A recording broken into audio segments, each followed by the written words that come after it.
PIBID, Programa Institucional de Bolsa de Iniciação à Docência, é uma política pública de formação de professores instituída há 10 anos.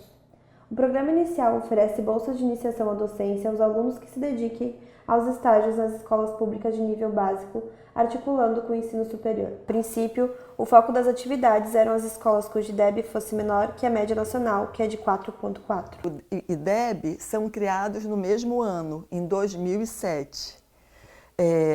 Claro, há uma relação entre esses dois programas. O PIBID está voltado muito fortemente para a formação inicial dos estudantes da licenciatura, mas também muito fortemente para a melhoria dos índices educativos, dos índices de aprendizagem nas escolas. E é um momento em que há toda uma preocupação com essas instâncias avaliativas, né? Tanto a nível da educação básica como ao nível da educação superior.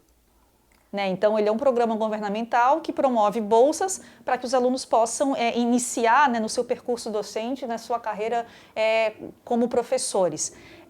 Portanto, a ideia geral, a ideia principal é essa. É promover a inserção, é promover a entrada desses alunos no espaço escolar para que a formação docente ela não acontecesse numa esfera absolutamente teórica e que esse contato dos alunos com a escola não se desse apenas no estágio. Desde que eu entrei na graduação, eu percebi que a universidade ela está muito afastada da escola e principalmente da escola pública. Nossos projetos, nossos desenvolvimentos, nossas pesquisas, elas demoram muito para chegar na escola e quando chegam são sempre relacionados a conteúdo mesmo e nunca discussões ou metodologias de ensino. Quando você vai para a sala de aula, você encontra pessoas, alunos com problemas, com outras visões de mundo, com outras vontades e formas de avaliar o que eles estão fazendo. E você ter esse contato desde o início te dá uma ideia muito diferente do que é ser um professor. E não apenas ensinar, mas sim educar. Pensar essa questão da hierarquia, ela acaba transcendendo um pouco o PIBID e nos leva a pensar a própria forma como essa ideia de ciência e de conhecimento é consolidada. Mas no caso do projeto, ainda que exista talvez essa questão institucional entre universidade e escola, e que é uma questão que a gente tem que tentar romper o tempo todo, a minha experiência com os professores no momento do projeto que eu participei era de tentar ir na contramão disso. E de tentar estabelecer uma relação cada vez mais horizontalizada e não verticalizada. Nós, como projeto, sempre tentamos trabalhar em conjunto, em harmonia, tanto o professor orientador aqui da universidade, quanto a professora supervisora, e nós, bolsistas também, tentando não cada um desenvolver seu trabalho individual, mas desenvolver trabalhos em conjuntos. Tanto que éramos separados em duplas para acompanhar as aulas, desenvolver projetos, assim, com mais um colega, além da professora supervisora. Sempre sentávamos antes de desenvolver nossos projetos para pensar o que era melhor, não só para nós, como, quero desenvolver esse conteúdo, mas sim para a turma, a necessidade deles como alunos e como eles estavam inseridos na própria comunidade deles. Então, sempre tentando trazer conteúdos novos e, além disso, aproximar eles, o conteúdo daquilo que eles vivenciavam no seu dia a dia. A relação PIBID e alunos não tem outra definição, assim, era uma troca de conhecimento e até porque o PIBID ele é um dos únicos contatos que o jovem escola pública tem com a universidade. Acho que pontos positivos são a maioria, assim, o PIBID foi em total assim, bem positivo, assim, todos que eu participei sempre só foram para somar assim, para nós alunos, né? E o ponto negativo não é no PIBID em si, mas é na direção, assim, que não valoriza, não se envolve tanto com os PIBIDs e acaba não trazendo interesse nos estudantes de participarem, né?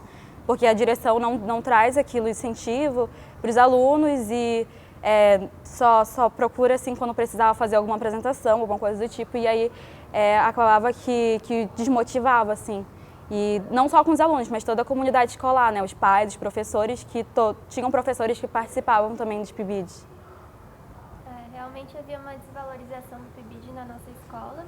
Isso era um ponto negativo porque dificultava o acesso dos estudantes aos PIBIdianos e tudo mais.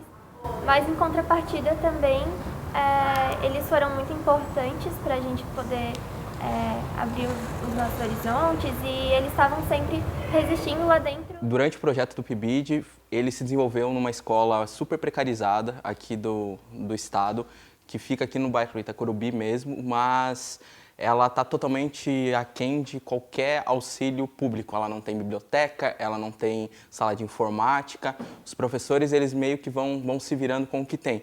Além de muitos desses professores serem professores substitutos e nem efetivos na própria escola, o que eliminava qualquer projeto possível, projeto pedagógico.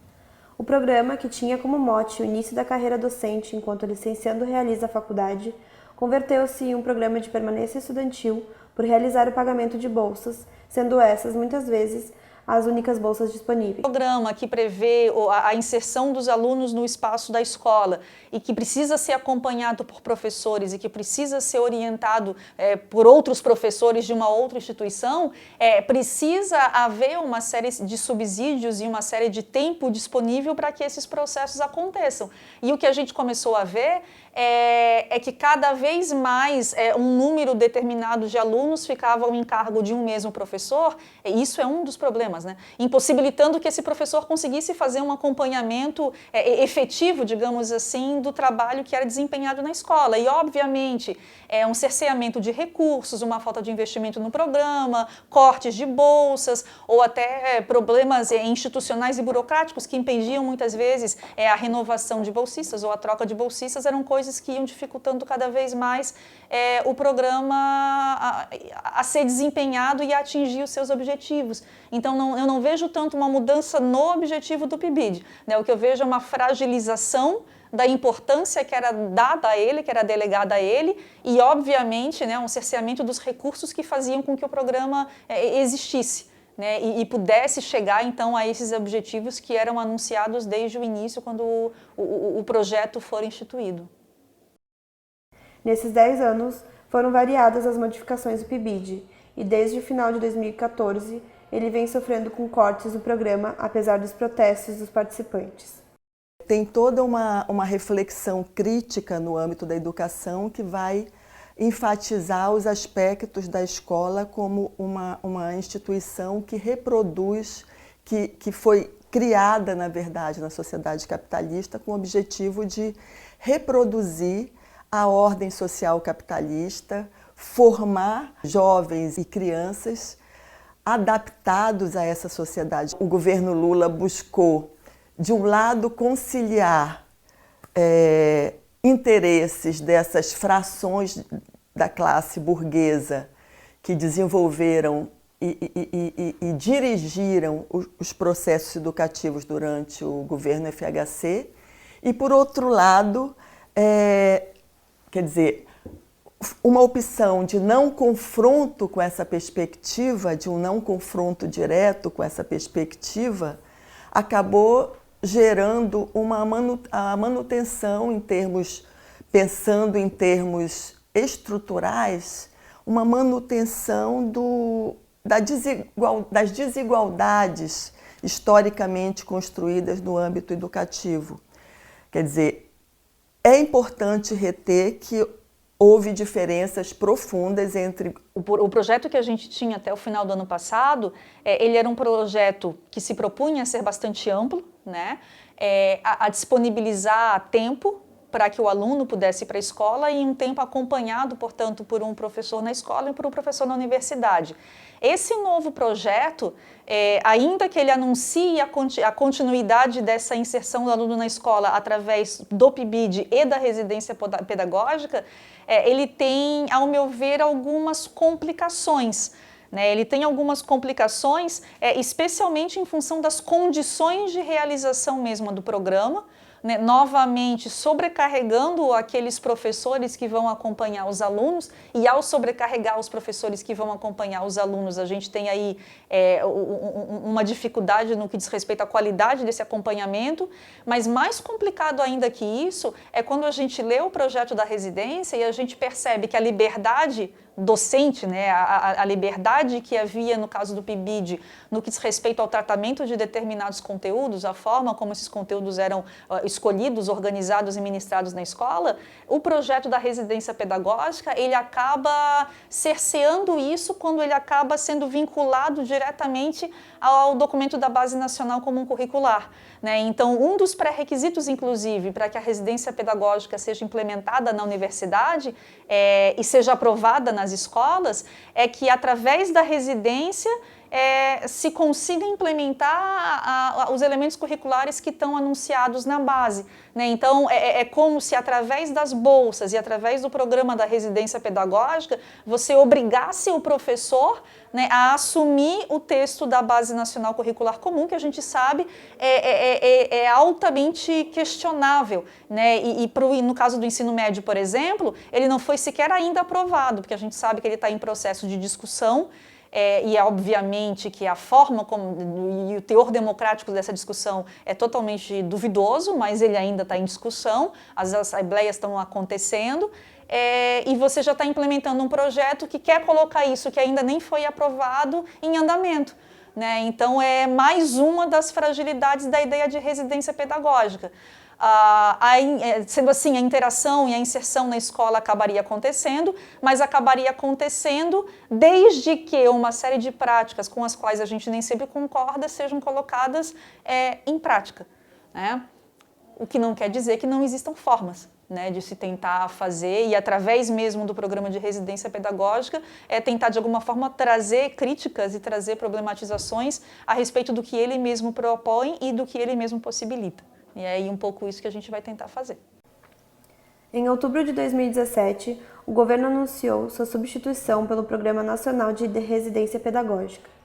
No caso, o estudante poderá, a partir do terceiro ano da graduação, fazer um estágio em uma escola de educação básica com a supervisão de docentes da rede de ensino e da universidade. A residência pedagógica promete ter diferenciais como uma maior intervenção das secretarias de educação nos programas e aplicações de projetos, e a aplicação de avaliações para coletar evidências sobre o andamento e eficiência do programa. Um projeto político que não parte de educadores, de um projeto político que não é sequer encampado por esses educadores, que não foi escrito e discutido por eles, e sim por uma imposição política com interesses que são bastante diferentes daqueles que nos concernem, não é uma alternativa para a formação docente ou para a educação, é uma alternativa para tentar implementar um projeto X. Né? Então, o triste é que isso aconteça através da educação. Né? O triste é que essas outras questões acabam sendo instrumentalizadas através da educação e que a gente que trabalha com isso, né, vocês que estão se formando dentro de um determinado campo de atuação, que vão precisar lidar com essas questões e ter bastante clareza dos espaços de atuação que a gente tem dentro desses projetos todos.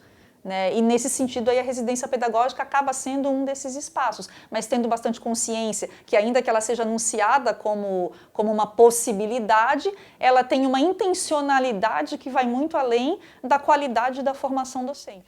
As possibilidades de transformação da sociedade capitalista em uma outra forma social e pensando os sujeitos sociais imersos nessa sociedade como sujeitos que podem, sim, contribuir para a transformação dessa sociedade pela luta social e que a educação pode contribuir, teoricamente, para esse processo transformador. A teoria não transforma, mas ela contribui, como teoria, para uma prática social fundamentada e que se transforme efetivamente numa praxis social, né? Numa atividade transformadora humana. É nesse sentido que nós pensamos a escola como possibilidade, sim, de contribuição para esse processo transformador.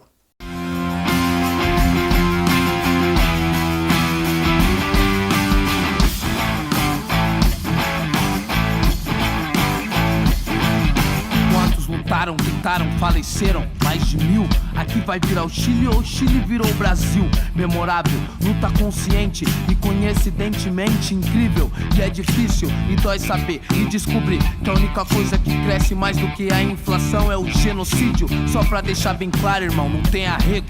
Você fecha a minha escola e eu tiro seu sossego.